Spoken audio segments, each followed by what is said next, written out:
question. So there is a companion for animals who raised this question about the Islamic slaughtering of animals. And he said that by slitting the animal's throat is extremely painful for the animal and barbaric. So he maintained that the animal should be stunned before slaughtering, and it will be less painful if we do this, and more human. So what is your comment on this? I do not accept this premise at all. In fact, sometimes members of such organizations came to meet me during my question answer sessions. They were very strong advocates for the animals and the pain the humans cause them.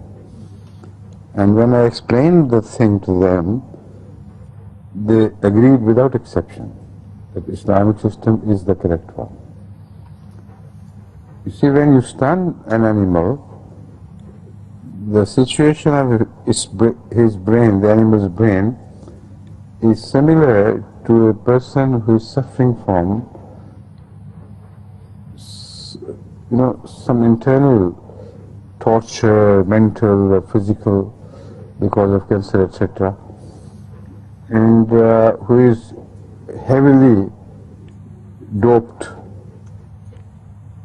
and put under the influence of, say, some opiate. Now, we do not know what animal feels, but we know what such people feel.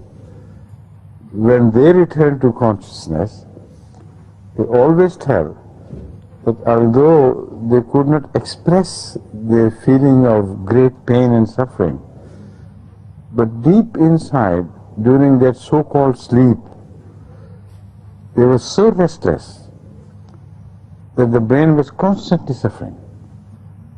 Now this is the experience of the people who can come back and tell.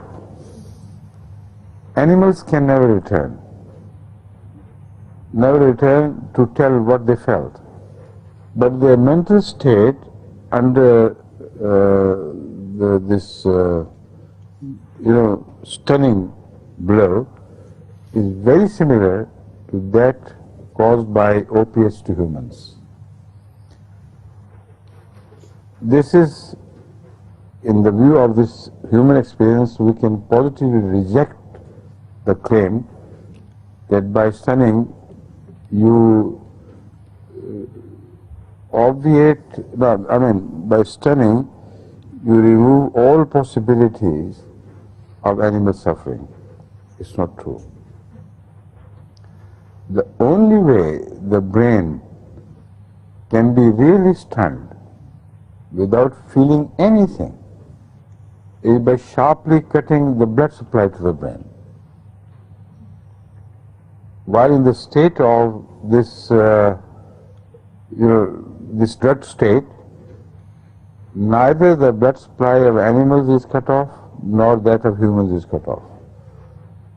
So it is the blood supply constantly reaching the brain cells which keeps them alive and capable of feeling either pleasure or suffering. But if the blood supply is cut off, they immediately die. No suffering can ever be felt, no pleasure can ever be felt. So now look at the Islamic system. Hazrat sallallahu alayhi wa sallam advised that the animal should be slaughtered at throat hair and with a very sharp instrument, so that just one pass at the throat immediately severs the jugular vein or artery, and the blood supply to the brain is removed altogether suddenly.